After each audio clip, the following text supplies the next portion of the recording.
السلام علیکم جی تو اسٹوڈنٹس، امید ہے آپ سب خیریت سے ہوں گے اور اپنا کام بہت اچھے طریقے سے سر انجام دے رہے ہوں گے۔ آئیے چلتے ہیں اپنے نظم نعت کی طرف۔ جی تو اسٹوڈنٹس، ہم نے پہلے اس کا ایک شعر پڑھا تھا، آج ہم اس کا دوسرا شعر پڑھیں گے تفصیل کے ساتھ۔ شعر ہے: سنی ہم نے طوطیوں بلبل کی باتیں، تیرا تذکرہ ہے تیری گفتگو ہے۔ جی تو اسٹوڈنٹس، یہاں پر آپ نے سب سے پہلے حل کرنے ہیں اس کے الفاظ معنی۔ طوطی ایک خوش آواز چھوٹا سا پرندہ، بلبل ایک خوش آواز پرندہ، تیرا تذکرہ ذکر، گفتگو بات چیت۔ اب ہم اس کا مفہوم بیان کریں گے۔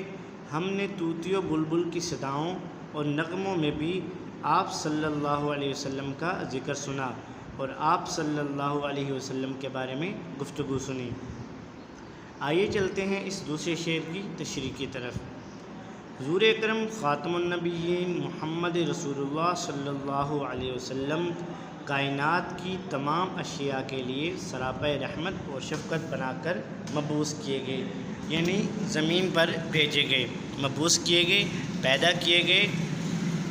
جہاں ہر مسلمان کے دل میں جذبہ عشق رسول صلی اللہ علیہ وسلم پایا جاتا ہے، وہاں طوطی اور بلبل کے سینے میں بھی ذکر رسول صلی اللہ علیہ وسلم آباد ہیں۔ شاعر نے ان پرندوں کی صداؤں پر غور کیا تو درود و سلام کی پکار تھی۔ مطابقت کا شعر: ہر بلبل چمن ہے ثنا خوان مصطفیٰ، ہر گل ہزار دل سے ہے قربان مصطفیٰ۔ یہاں تک ہماری تشریح، اس کا ہم ذرا اور وضاحت کرتے ہیں کہ شاعر کہتا ہے کہ سرکار دو عالم صلی اللہ علیہ وسلم کی ذکر صرف انسان نہیں کرتے، بلکہ طوطی و بلبل بھی سرکار دو عالم صلی اللہ علیہ وسلم کا ذکر اپنے اپنے الفاظ میں، اپنے اپنی زبان میں کرتے ہیں۔ شاعر آگے کہتا ہے: دنیا کی کوئی چیز بھی ایسی نہیں ہے جو نبی کریم صلی اللہ علیہ وسلم کی محبت میں دل و جان سے فدا نہ ہو، یعنی آپ پر قربان نہ ہو۔ آپ صلی اللہ علیہ وسلم کی ذات مبارک جہاں انسانی مساوات اور غریبوں کی خبرگیری کا عملی نمونہ پیش کرتی ہے، وہاں چرند پرند کے ساتھ ساتھ آپ صلی اللہ علیہ وسلم کے حسن سلوک کی بے شمار مثالیں ہیں۔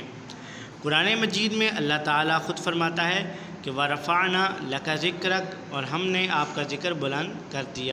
جی تو اسٹوڈنٹس، آپ کا کام یہ ہے کہ آپ نے اس کو اپنی نیٹ کاپی پر لکھنا ہے اور اسے یاد کرنا ہے۔ اللہ حافظ۔